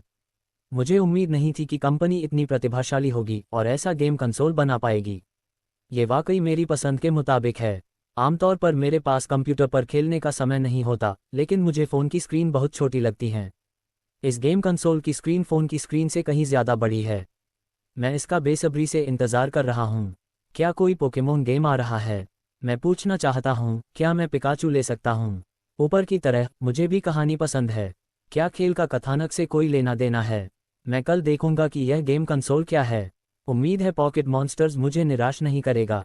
वीडियो देखने के बाद ज़्यादातर खिलाड़ी इस अनोखे उपकरण को देखकर उत्सुक हो गए और जानना चाहते थे कि यह गेम कंसोल कैसा है। वे खिलाड़ी हैं, अगर उन्हें मज़ा आ सकता है तो उन्हें परवाह नहीं होगी कि आपने क्या किया, जब तक कि उनकी सीमा ना पार हो जाए। और इस तरह की चीज़ें सीमा पार नहीं करतीं। पोकेमोन गेम आने की खबर सुनकर पिकाचू के प्रशंसक भी अपना समर्थन दिखाने के लिए आधिकारिक अकाउंट पर उमड़ पड़े। तब तक पोकेमोन एनीमे का एक बड़ा हिस्सा प्रसारित हो चुका था। नायक पहले ही 8 बैच प्राप्त कर चुका था और इंडिगो पठार पर पहुंच चुका था। और अब यह एनीमे ऑनलाइन बेहद लोकप्रिय है, कई वीडियो स्ट्रीमिंग ऐप्स पर चार्ट में सबसे ऊपर है। इसने बड़ी संख्या में लड़कियों को भी आकर्षित किया, जिन्हें पिकाचू सबसे ज़्यादा पसंद था। हालांकि कुछ लोगों ने इसका समर्थन किया, लेकिन ज़्यादातर चुप रहे, बस कंपनी के अगले फैसलों का इंतजार कर रहे थे। वे भी कंपनी के कदम को देखना चाहते थे। हालांकि ऑनलाइन कुछ लोग कंपनी की जमकर निंदा कर रहे थे। खासकर कुछ बड़े प्रभावशाली लोग जो और भी बेबाक थे, कह रहे थे कि कंपनी अपनी जड़ों को भूल गई है। उनमें से एक गूस फैक्ट्री का एक नौकर था, जो जानते थे वे समझ सकते थे कि उसने ऐसे लेख क्यों पोस्ट किए। इस समय एक प्रतियोगी के रूप में चुटकी न लेना एक चुका हुआ अवसर होता। लेकिन फिर भी कुछ लोग ऐसे थे जो नहीं जानते थे और उनकी बातों पर आंख मूंद कर विश्वास कर लेते थे। बेशक इसमें गूस फैक्ट्री का साया रहा होगा, जिसने कंपनी को नाराज करने के लिए इस तरीके का इस्तेमाल किया। अनजान खिलाड़ी, खासकर जिन्होंने अभी अभी कंपनी के गेम खेलना शुरू किया था, भी संशय में थे। इस तरह मामला बढ़ता गया, यहाँ तक कि जो लोग गेम नहीं खेलते थे उन्हें भी इसके बारे में पता चल गया। ये ज़्यादातर बुजुर्ग लोग थे, अपनी उम्र में, उन्हें गेम की लत नहीं होती, क्योंकि अब उन्हें ज़िंदगी से जूझना था। और उनकी उम्र के लोग, जिन्होंने बचपन में कंट्रोलर गेम खेले थे, अब ये जानकर कि एक गेम कंपनी फिर से कंट्रोलर गेम बना रही है, वे भी उत्सुकता से देखने आए। कंपनी द्वारा जारी किए गए गेम कंसोल को देखकर उनकी आंखें चमक उठीं। ये बहुत ही बेहतरीन तरीके से बनाया गया था। लेकिन कुछ ऑनलाइन लोगों के प्रचार के तहत, जो इस ट्रैफिक का फ़ायदा उठाना चाहते थे, कंपनी को अक्षम, पीछे हटने वाली और अब ठीक से गेम नहीं बनाने वाली के रूप में चित्रित किया गया। कंपनी की ऑनलाइन प्रतिष्ठा अब मिश्रित हो चुकी थी। कुछ खिलाड़ी कल रिलीज होने वाले गेम कंसोल का अनुभव करने के लिए उसका इंतजार कर रहे थे। उनकी नज़र में इतना उन्नत दिखने वाला गेम कंसोल बहुत महंगा, इतना पतला होना चाहिए था। ये फ़ोन से केवल 1 सेंटीमीटर मोटा है। स्क्रीन भी इतनी बड़ी थी कि लग रहा था कि कोई हाई टेक कंपनी है। लेकिन असल स्थिति क्या थी? आखिरकार वह तो सिर्फ कंपनी का प्रचार वीडियो था, किसी को असली स्थिति का अंदाज़ा नहीं था। और ऐसे डिवाइस की कीमत कम भी नहीं होनी चाहिए, शायद फ़ोन जितनी ही। आम फोन आमतौर पर 2-3 हज़ार के होते हैं, और अगर यह स्विच गेम कंसोल भी इतना महंगा होता तो यह ज़्यादा किफ़ायती नहीं होता। ये कीमत उन्हें स्वीकार्य नहीं थी। हालांकि उन पोकेमोन प्रशंसकों ने कहा कि वे कंपनी का समर्थन करेंगे। शाम तक इंटरनेट 4 गुटों में बढ़ गया। पहला, कंपनी का गेम गुट, जो अब भी कंपनी के पक्ष में था। दूसरा, पोकेमोन एनीमे प्रशंसक, जो समर्थक थे। तीसरा, दर्शक, जो नतीजों का इंतजार कर रहे थे, और बाकी लोग नफरत करने वाले थे। बहरहाल, कंपनी को लेकर तरह तरह की निराशा थी, और लोगों का एक बहुत ही जटिल मिश्रण था। हालांकि गेम कंसोल कल रिलीज होने वाला था, और फिर नतीजे सामने आएंगे। अगर यह मज़ेदार नहीं रहा तो कंपनी को भारी नुकसान होगा। 1 साल से भी ज़्यादा समय में कड़ी मेहनत से बनाई गई प्रतिष्ठा इस वजह से काफ़ी कमज़ोर पड़ सकती है, और क्रॉसफायर वर्ल्ड चैंपियनशिप पर भी इसका असर पड़ सकता है। लेकिन असल में ये कैसा होगा, ये जानने के लिए हमें कल तक इंतज़ार करना होगा। जल्द ही तीसरे दिन का समय आ गया। कंपनी की आधिकारिक घोषणा में पहले ही बता दिया गया था कि गेम कंसोल सुबह 10 बजे बिक्री के लिए उपलब्ध होगा। तय समय पर कंपनी ने स्विच गेम कंसोल भी लिस्ट कर दिया। जब खिलाड़ियों ने कीमत देखी तो वे थोड़े हैरान हुए। उन्हें उम्मीद नहीं थी कि उनके गेम कंसोल की कीमत सिर्फ 1688 होगी। ये कीमत, कोई कह सकता है कि न तो महंगी थी, न ही सस्ती, क्योंकि यह 1000 से ज़्यादा थी। हालांकि तूफान अभी थमा नहीं था, बाकी सब खिलाड़ियों के अनुभव पर निर्भर करेगा। जैसे जैसे ये घटना ऑनलाइन सुर्खियों में आती गई, तीसरे दिन की सुबह हो गई। कंसोल आधिकारिक तौर पर 10 बजे के कुछ ही देर बाद ऑनलाइन स्टोर पर लाइव हो गया। कंपनी के न केवल ऑनलाइन चैनल थे, बल्कि एक ऑफलाइन लोकेशन भी थी। ये वायरलेस टेक्नोलॉजी कंपनी की फैक्ट्री में स्थानीय रूप से स्थित था। विक्की को लगा कि ऑफलाइन खरीदारी करने वाले ज़्यादा लोग नहीं होंगे, इसलिए उसने 3000 यूनिट्स तैयार कर लीं। हालांकि उसने यह अंदाज़ा नहीं लगाया था कि लोग इतनी सुबह सुबह वहां लाइन में लग जाएंगे। कर्मचारियों का फ़ोन विक्की के पास सुबह उठते ही पहुंचा। जब उसने सुना कि पहले से ही सैकड़ों लोग लाइन में इंतज़ार कर रहे हैं, तो विक्की को एहसास हुआ कि उसने मांग को बहुत कम करके आंका था। उसने तुरंत फैक्ट्री को कई हज़ार और यूनिट्स तैयार करके स्टोर पर भेजने का निर्देश दिया। 10 बजे तक स्टोर पूरी तरह से भर गया था, और ऐसा लग रहा था जैसे पूरी सड़क लोगों से भरी हुई हो। हैरान राहगीरों को भी लगा कि कहीं कोई घटना तो नहीं हुई। नानवेंजी उस समय कतार में खड़े थे, वह भी पोकेमोन एनीमे के बहुत बड़े दीवाने थे। पिकाचू देखते ही वह खास तौर पर मंत्रमुग्ध हो गया। उसने पहले ही कई बार एनीमे देख लिया था, लेकिन फिर भी उसे लगता था कि यह काफ़ी नहीं है, और वह हमेशा नया एपिसोड आने का इंतज़ार करता था। वह यहाँ 9 बजे पहुंचा, लेकिन उसे एहसास हुआ कि उसे देर हो गई है। जब तक वह वहां पहुंचा, तब तक लाइन 100 मीटर से भी ज़्यादा लंबी हो चुकी थी। और हाँ, यह कोई एक कतार नहीं थी। वह बेमन से लाइन में लग गया, इस उम्मीद में कि कंपनी ने पर्याप्त कंसोल तैयार कर लिए होंगे और उसके पहुंचने से पहले स्टॉक खत्म नहीं हो जाएगा। उसने इस तरह की चाल पहले भी देखी थी। कुछ बेईमान कंपनियां खरीदारों को यह एहसास दिलाने के लिए कि उत्पाद बेहद खास है और उसे पाना मुश्किल है, आंशिक स्टॉक ही जारी करती हैं। स्वाभाविक रूप से उसने ऑनलाइन खरीदारी का विकल्प नहीं चुना, चूंकि वह स्थानीय था। ऑनलाइन ऑर्डर करने का मतलब था कि वह कल ही आ सकता है। ऑनलाइन मांग की तो बात ही छोड़िए, ऑफलाइन लोगों की भारी संख्या को देखते हुए उसे शक था कि उनका डिलीवरी सिस्टम इतनी बड़ी संख्या को संभाल पाएगा। कुछ ऑनलाइन लोग दावा कर रहे थे कि कंपनी पिछड़ रही है, लेकिन उसके हिसाब से वे सब सिर्फ जोकर थे। क्या उन्हें पोकेमोन की समझ भी थी?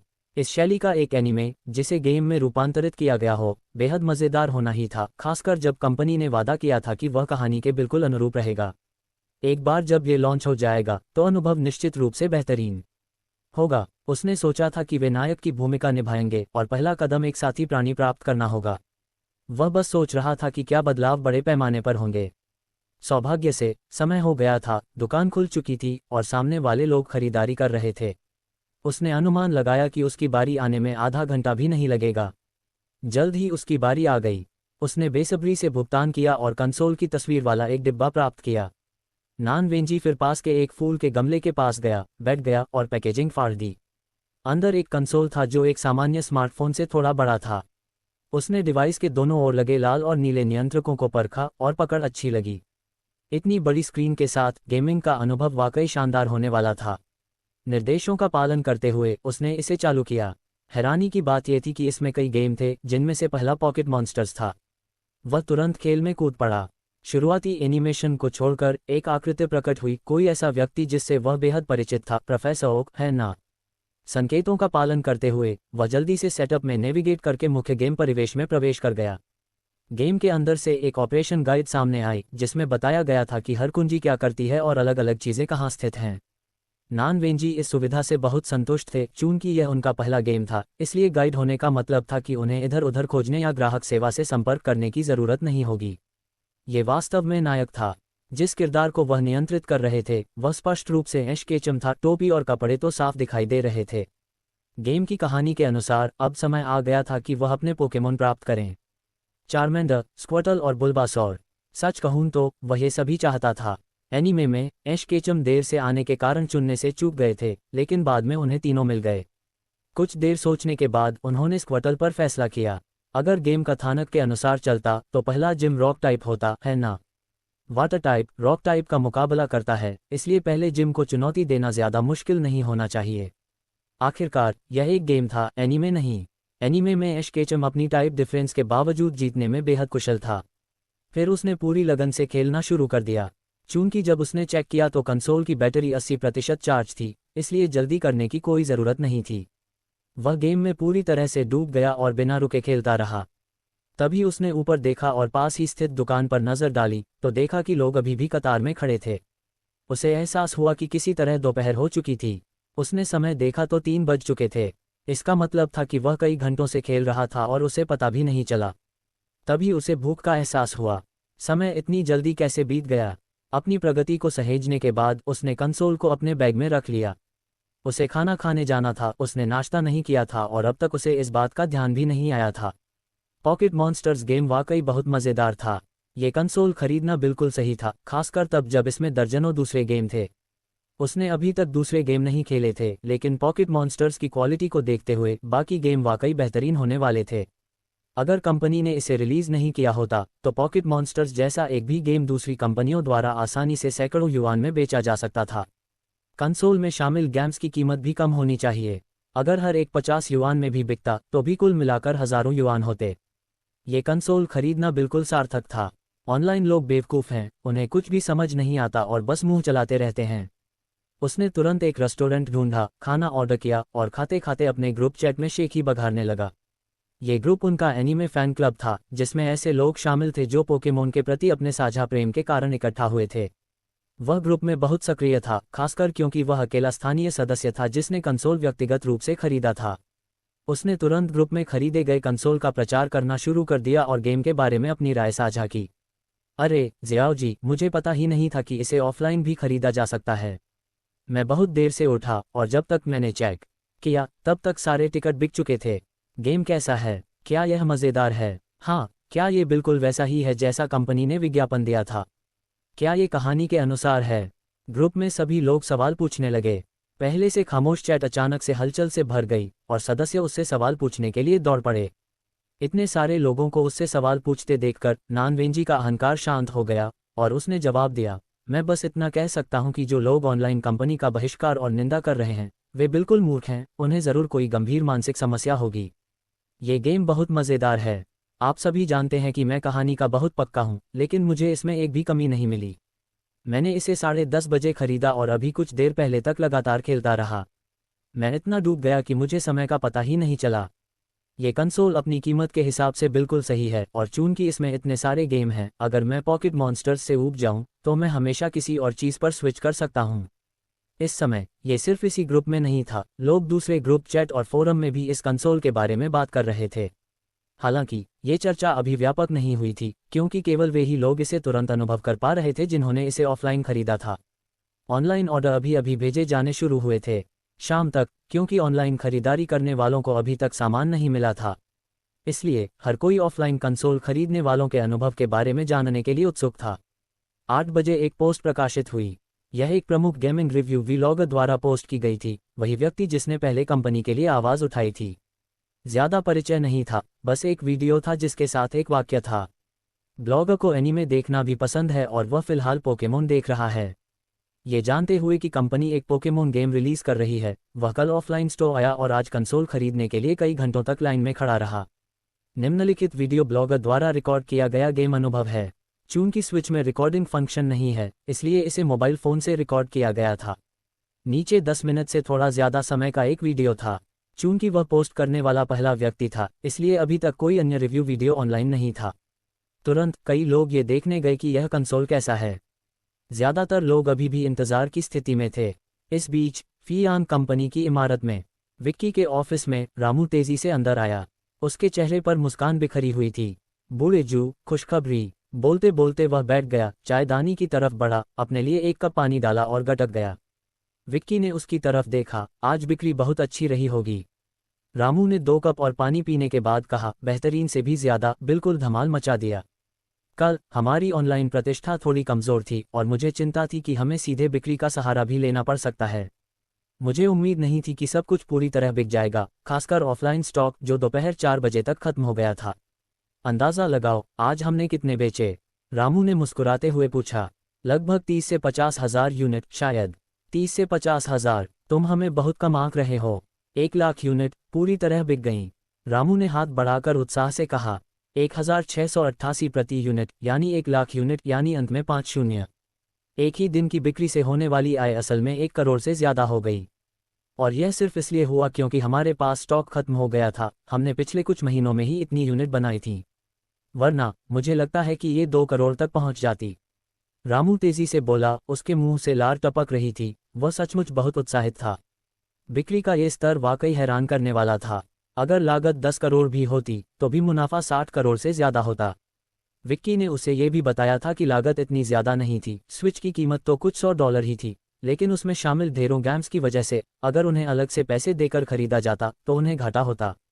लेकिन अब लग रहा था कि इस क्षेत्र में उनका निवेश 100 करोड़ भी नहीं बल्कि करोड़ों डॉलर तक पहुंचा था। चूंकि बिक्री अब 100 करोड़ से ज्यादा हो गई थी, इसका मतलब था कि इस एक ही दिन में उन्होंने न सिर्फ अपनी लागत वसूल कर ली बल्कि भारी मुनाफा भी कमाया। अब ऑनलाइन लोग और सप्लाई का इंतजार कर रहे थे और फैक्ट्री वाले पहले से ही ओवरटाइम कर रहे थे। विक्की बिल्कुल शांत रहा। आखिर ये क्या था? पोकेमोन उसके पिछले जन्म में नंबर 1 आईपी था। नारुतो, वन पीस और ड्रैगन बॉल जैसे दूसरे एनीमे भी काफी लोकप्रिय थे, लेकिन उनमें से कोई भी पोकेमोन का मुकाबला नहीं कर सकता था। खासकर पोकेमोन गो के आने के बाद ये वाकई एक बेजोड़ घटना थी। फिलहाल पोकेमोन गो लॉन्च करने की उनकी कोई तत्काल योजना नहीं थी, क्योंकि यहाँ गेम्स का प्रचार एनीमे द्वारा किया जाता है। अगर उन्हें कोई गेम रिलीज करना होता तो उसे उस कथानक का पालन करना होता जो खिलाड़ियों को स्वीकार्य हो। वरना अगर गेम एनीमे से पहले रिलीज होता तो खिलाड़ी सोचते, आपने तो सब कुछ खत्म कर लिया है, फिर एनीमे क्यों नहीं रिलीज कर रहे। फिलहाल इंटरनेट कंपनी के इस फैसले को समझ नहीं पाया था, लेकिन अब जब स्विच रिलीज हो गया है तो उन्हें जल्द ही समझ आ जाएगा। यह एक बेजोड़ बाजार खंड होगा। उन्हें विश्वास नहीं था कि दूसरी गेमिंग कंपनियां भी ऐसा ही करेंगी और अपने कंसोल गेम लॉन्च करेंगी। इसकी लागत बहुत ज्यादा होगी और इसके अलावा वह कंसोल नहीं बल्कि गेम बेच रहे थे। ये सफलता पोकेमोन गेम के होने पर आधारित थी। अच्छे गेम्स के बिना कंसोल गेमिंग में उनके जैसे आने वाला कोई भी व्यक्ति निश्चित रूप से बुरी तरह असफल हो जाएगा। रामू ने फिर कहा, अब वुइसी बहुत खुश है। खासकर दोपहर में ऑनलाइन ऑर्डर धड़ाधड़ आ रहे थे। आपको उनके हाव भाव देखने चाहिए थे। जिस उत्पाद को बनाने में उन्होंने 3 महीने लगाए थे वह 1 दिन से भी कम समय में बिक गया। उन्होंने मुझसे सीधे पूछा कि क्या हमें उत्पादन का पैमाना बढ़ाना चाहिए और मैं मान गया। वे सभी अब ओवरटाइम कर रहे हैं। प्रदर्शन प्रोत्साहन के लिए उन्होंने एक रात के ओवरटाइम के लिए नियमित दिन के वेतन से 2 गुना वेतन देने की पेशकश की और वे कर्मचारी बहुत प्रेरित हैं। मुझे लगता है कि हम लगभग 1 हफ्ते में अगला बैच तैयार कर सकते हैं। विक्की ने सिर हिलाया। वुइसी से कहो कि ज्यादा काम न करें, कर्मचारी महत्वपूर्ण हैं। चूंकि उन्हें ओवरटाइम करना ही है, इसलिए सुनिश्चित करें कि लाभ अच्छा हो। हम निर्दयी पूंजीपति नहीं हैं। चूंकि हम पैसा कमा रहे हैं, हमारे नीचे के लोगों को स्वाभाविक रूप से बेहतर उपचार मिलना चाहिए। खासकर अग्रिम पंक्ति के कार्यकर्ताओं, उनके कल्याणकारी लाभों में उचित वृद्धि की जानी चाहिए। रामू ने विक्की की बात से सहमति जताई। अग्रिम पंक्ति के कार्यकर्ता इस दौरान वाकई थके हुए होंगे, इसलिए लाभों में वृद्धि की जानी चाहिए, शायद 2 गुना या 3 गुना भी। मैं इसका ध्यान रखूंगा। विक्की द्वारा उसे कुछ और निर्देश देने के बाद रामू चला गया, क्योंकि उसे अभी भी कई काम निपटाने थे। इस बीच ऑनलाइन प्रमुख गेमिंग व्लॉगर द्वारा पोस्ट प्रकाशित किए 3 घंटे बीत चुके थे। ये पोस्ट तुरंत ही एक लोकप्रिय खोज आइटम बन गई। कई लोग ये जानने के लिए उत्सुक थे कि कंपनी द्वारा जारी किया गया कंसोल गेम कैसा दिखता है। इसलिए जैसे ही कोई समीक्षा पोस्ट करता, लोग तुरंत क्लिक करके ये देखने लगते कि यह कितना अच्छा बना है। जैसे जैसे पोस्ट ट्रेंड करता गया, एक और खोज शब्द तेजी से लोकप्रिय होता गया। वह था, कंपनी कंसोल गेम बना रही है। सबसे महत्वपूर्ण बात, प्रमुख गेमिंग व्लॉगर की समीक्षा असाधारण रूप से सकारात्मक थी। उनके शब्दों से स्विच के प्रति स्पष्ट लगाव झलक रहा था। खिलाड़ी न केवल पॉकेट मॉन्स्टर्स खेल सकते थे, बल्कि कंसोल में कई अन्य गेम भी शामिल थे, जो खिलाड़ियों के लिए एक अविश्वसनीय सौदा जैसा लगा। इसके अलावा उन्होंने इसका जिक्र सिर्फ संक्षेप में किया था और वीडियो में सिर्फ एक गेम का ट्रायल रन दिखाया गया था जिसका अनुभव अच्छा रहा। वीडियो देखने के बाद जो खिलाड़ी किनारे पर इंतजार कर रहे थे उन्होंने इसे खरीदने का फैसला किया, लेकिन जब उन्होंने देखा तो सब बिक चुका था। इसके बाद कुछ लोग कंपनी की आधिकारिक वेबसाइट पर पहुंच गए और मांग की कि स्विच का एक और बैच बिक्री के लिए रखा जाए। कंपनी, अब और क्यों नहीं बिक रहा? आपने कितने बनाए? पहले ही दिन इतने सारे कैसे बिक गए? वीडियो देखने के बाद ये स्विच वाकई बहुत बढ़िया है, मेरी उम्मीद से कहीं बेहतर, लेकिन अब ये बिक गया है। मैं फिर भी इसे खरीदना चाहता हूँ। आप लोगों को शांत हो जाना चाहिए, इस महीने शायद आपको मौका न मिले। ये दोपहर में ही बिक गया। मैं पूरा दिन व्यस्त था और जब मैंने दोपहर में चेक किया तो ये पहले ही बिक चुका था। हालांकि दोपहर में अगले बैच के लिए बुकिंग लिस्ट थी और मेरी रैंकिंग पहले ही लगभग 60,000 हो चुकी है। अब आपके पास बुकिंग का मौका भी नहीं है, अगले बैच में आपको शामिल नहीं किया जाएगा। ये खबर देखकर वीडियो देखकर आने वालों को खून थूकने का मन कर रहा था। इंतजार क्यों कर रहे थे? अगर सीधे खरीद लेते तो मिल जाता। तीसरे दिन तक जिन लोगों ने कंसोल को ऑफलाइन खरीदा था वे भी इसे ऑनलाइन दिखाने लगे। खासकर पॉकेट मॉन्स्टर्स गेम, इसकी एनीमे लोकप्रियता पहले से ही काफ़ी ज़्यादा थी और अब गेम भी बहुत अच्छी तरह से बनाया गया था। इससे निस्संदेह कंपनी की प्रतिष्ठा और बढ़ गई। इससे पहले कि उन पर सवाल उठाने वाला पिछला ट्रेंडिंग टॉपिक खत्म भी होता, एक और संबंधित शब्द ट्रेंड करने लगा। इस नए शब्द के आने से नफरत करने वाले और पैसे लेकर ट्रोल करने वाले हक्के बक्के रह गए। अभी 24 घंटे भी नहीं हुए हैं तो फिर जनता की राय इतनी तेज़ी से कैसे पलट गई? हालांकि ज़्यादातर लोग अब वीडियो देखकर कंसोल की गुणवत्ता का अंदाज़ा लगा सकते हैं और स्वाभाविक रूप से दूसरी अफवाहों पर विश्वास नहीं करेंगे। अब जो लोग अभी भी जिद पर अड़े थे उन पर बड़ी संख्या में खिलाड़ियों ने हमला बोल दिया। चून की आपूर्ति सीमित थी और उनके पास अभी प्री ऑर्डर करने का भी मौका नहीं था, इसलिए व्यंग्यात्मक टिप्पणी करने वालों को स्वाभाविक रूप से उन लोगों ने कोसा जो खेलना चाहते थे। अगली रिलीज की तारीख जानने के लिए बड़ी संख्या में खिलाड़ी कंपनी की आधिकारिक वेबसाइट पर उमड़ पड़े। विक्की ने उसी दोपहर तारीख भी बता दी। स्विच के अगले बैच की रिलीज की तारीख के बारे में जिसकी खिलाड़ियों को चिंता है, हम आधिकारिक तौर पर यहाँ शेड्यूल दे रहे हैं। अगला बैच अब से 1 महीने बाद रिलीज होगा जिसमें 1 लाख यूनिट उपलब्ध होंगे। जाहिर है जिन लोगों ने पहले ही प्री ऑर्डर कर लिया है उन्हें खरीदारी में प्राथमिकता मिलेगी। साथ ही हमने अपने उत्पादन का दायरा पहले ही बढ़ा दिया है, इसलिए दूसरे बैच का समय ज़्यादा दूर नहीं होगा। ये खबर देखकर और अगली रिलीज की तारीख जानकर खिलाड़ी बस इंतजार कर सकते थे। आखिरकार एनीमे अभी कुछ ही समय के लिए ऑनलाइन आया था और वे अंदाज़ा लगा सकते थे कि कंपनी इस पर ज़्यादा समय से काम नहीं कर रही थी। चूंकि उनकी कंपनी की स्थापना हुए बस 1 साल से थोड़ा ज़्यादा समय हो गया था, इसलिए इतना अच्छा कंसोल बना पाना पहले से ही काफ़ी प्रभावशाली था। वे इसे तुरंत न खरीदने के लिए सिर्फ खुद को ही दोषी मान सकते थे। कंपनी के अस्तित्व में आने के बाद से अब तक उन्होंने एक भी गलत कदम नहीं उठाया है। हर घोषणा जो नाकाम होती दिख रही थी अंततः सफल रही। इस समय हालांकि इस मामले पर ऑनलाइन काफ़ी चर्चा हो रही थी, लेकिन इसका उन लोगों पर कोई असर नहीं पड़ा जो इसे ऑफलाइन खरीदने में कामयाब रहे थे। फैक्ट्री के आसपास के शहरों को आज ही अपनी खेप मिल चुकी थी। हर कोई पॉकेट मॉन्स्टर्स खेल रहा था। रिलीज हुए सिर्फ 1 दिन ही बीता था और एक फोरम टाइबा बन चुका था। इस फोरम की स्थापना कई लोगों ने की थी जिन्होंने स्विच को ऑफलाइन खरीदा था। नान वेंजी उनमें से एक थे और अब वे इसके बहुत बड़े प्रशंसक बन गए थे। चूंकि उस समय छुट्टियां थीं, इसलिए उन्होंने पूरा दिन कंसोल के साथ खेलने में बिताया। 10 घंटे से ज़्यादा खेलने के बाद वह पहले ही 7 जिम बैज हासिल कर चुका था। फोरम बनाने के बाद इसकी प्रसिद्धि से आकर्षित होकर कई लोग आए, लेकिन ज़्यादातर लोग पूछ रहे थे कि गेम कैसे खेलें।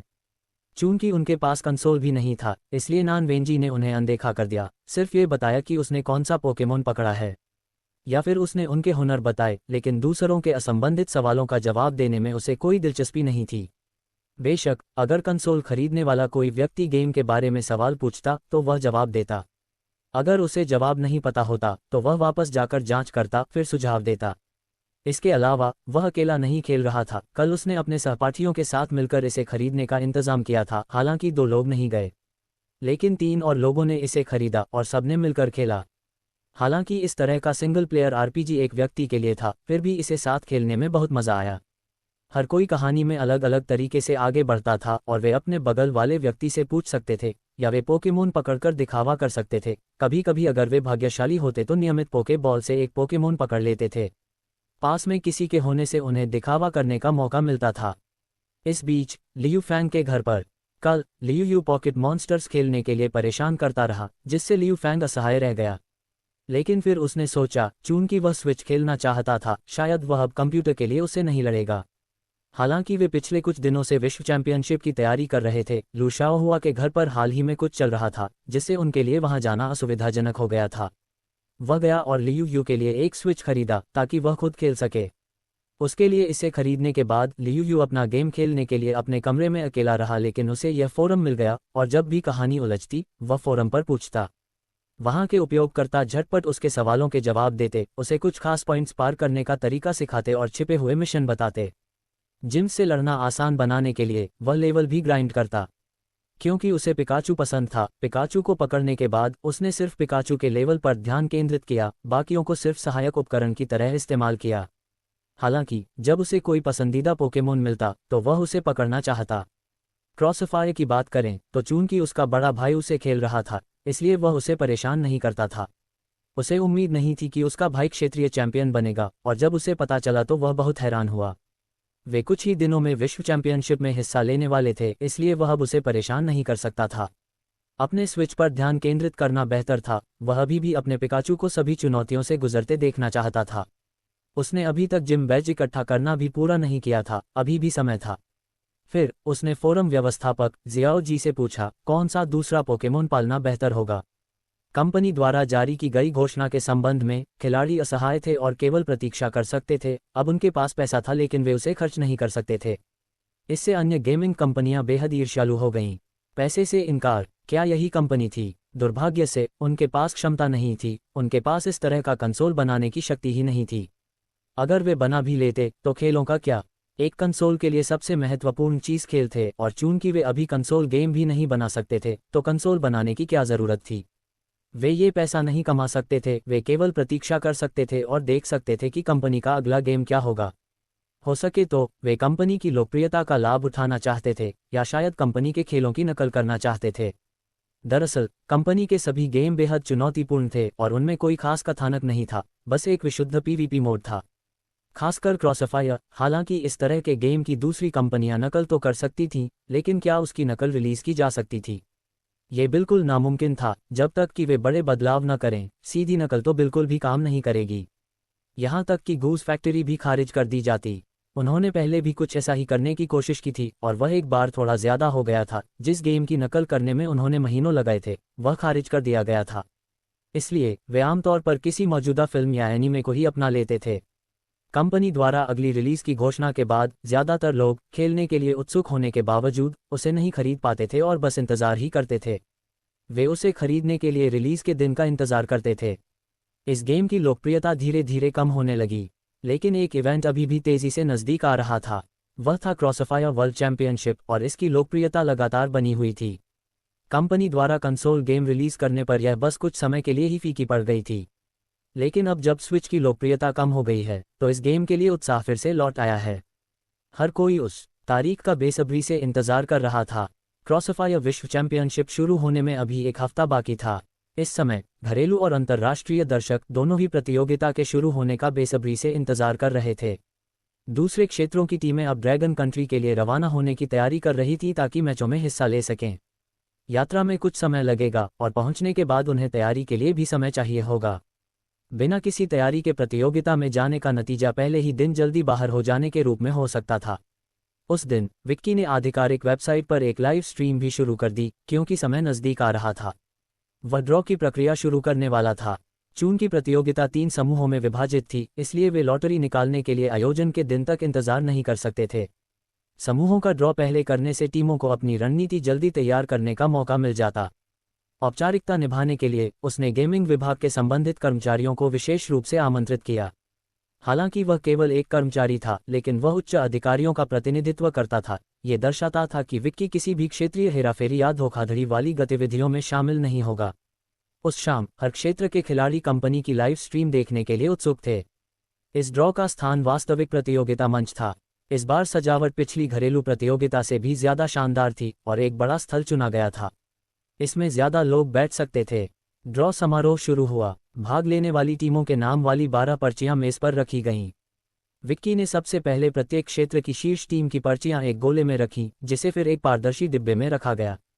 दूसरे स्थान पर रहने वाली टीमों की पर्चियां एक दूसरे डिब्बे में रखी गईं। टीमों का चयन ग्रुप ए, बी और सी के लिए क्रमिक रूप से किया जाएगा। विक्की की अच्छी किस्मत हो या न हो, सबसे पहली टीम डैनफेंगे के थी। डैनफेंगे के को ग्रुप ए में प्रथम वरीयता प्राप्त के रूप में रखा गया था। ये नज़ारा देखकर खिलाड़ी दंग रह गए, ये कैसी किस्मत थी। क्या ये शायद इस बात का पूर्वाभास था कि डैनफेंगे के अंततः प्रथम स्थान प्राप्त करेगी। इससे घरेलू खिलाड़ियों को काफ़ी राहत मिली, क्योंकि पहला ही मैच डैनफेंगे के साथ हो सकता था। चूंकि डैनफेंगे के का ड्रॉ पहले ही हो चुका था, इसलिए शुरुआती सीड के लिए उस बॉक्स से दूसरी टीम निकालने की कोई ज़रूरत नहीं थी। हालांकि खिलाड़ियों को इस बात की चिंता थी कि तियानहोंग और डैनफेंगे को एक ही ग्रुप में रखा जा सकता है, जो उनके क्षेत्र के लिए नुकसानदेह होगा। ये वह नतीजा था जो वे बिल्कुल नहीं देखना चाहते थे। पहले बॉक्स से 2 स्लिप निकाले जाने के बाद तीसरा ड्रॉ क्षेत्रीय दूसरी सीड वाले बॉक्स से आना था। विक्की ने बिना किसी हड़बड़ी के एक गोला निकाला, लेकिन स्क्रीन के सामने ड्रैगन कंट्री के खिलाड़ियों के दिल धड़क रहे थे। कृपया तियानहोंग का ड्रॉ मत निकालिए।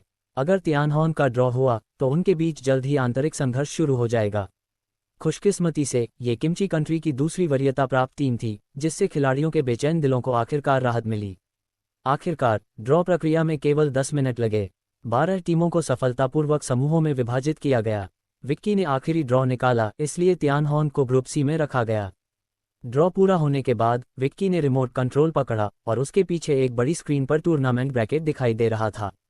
ये इस प्रतियोगिता के नॉकआउट चरण के नियम हैं।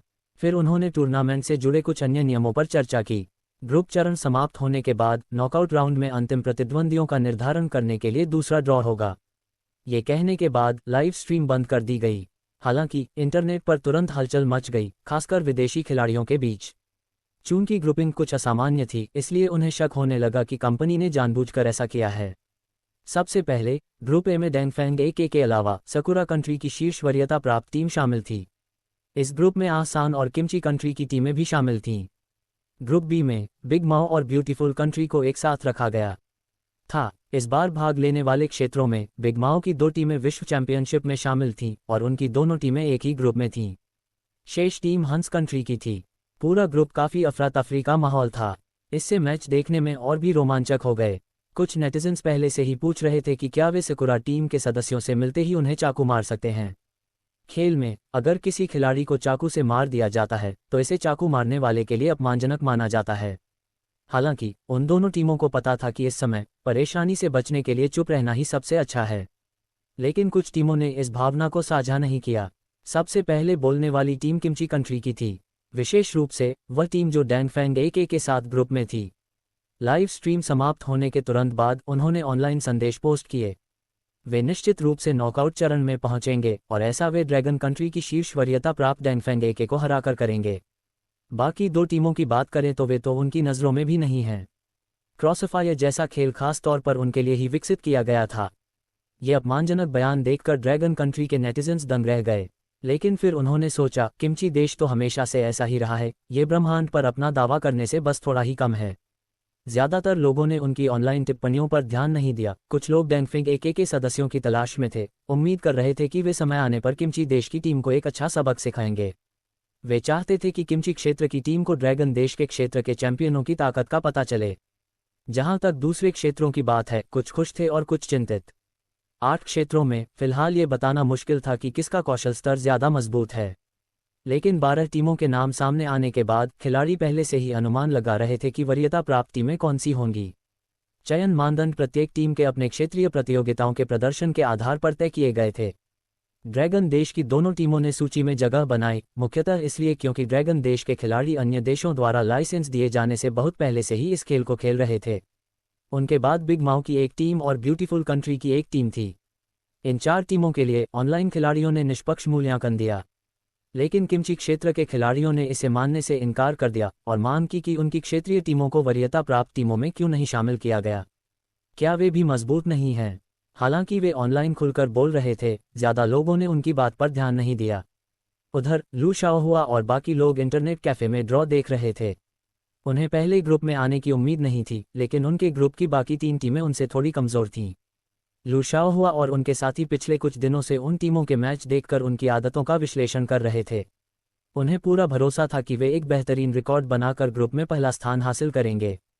हालांकि अब वे नॉकआउट चरण के बारे में सोच रहे थे। अगर अगले ड्रॉ में उनका मुकाबला तियानहोंग से हुआ तो चीज़ें और भी पेचीदा हो जाएंगी। वे नॉकआउट चरण के पहले दौर में तियानहोंग का सामना नहीं करना चाहते थे। वे बस यही उम्मीद कर सकते थे कि अगले ड्रॉ में उनका मुकाबला उनसे न हो। अब हमें पता है कि हम किन टीमों के खिलाफ खेलेंगे। चलो वापस चलते हैं और उनकी रणनीति और आदतों का अध्ययन करते हैं ताकि हम हर मैच जीत सकें और ग्रुप में पहला स्थान हासिल कर सकें। लू शाओहुआ ने उन चारों से कहा। बाकी सभी इस बात पर सहमत थे कि इस नाजुक मोड़ पर लापरवाही न बरतना जरूरी है। इन टीमों में कोई अनजान खिलाड़ी भी हो सकता है। वे भी कोई उलटफेर नहीं चाहते थे, खासकर लू शाओहुआ। वह तो चैंपियनशिप जीतना चाहता था और एक हथियार के निर्माण में व्यक्तिगत रूप से भाग लेने का मौका। जैसे जैसे समय बीतता गया, प्रतियोगिता की तारीख नज़दीक आती गई। मेरे दोस्तों को सुनने के लिए धन्यवाद।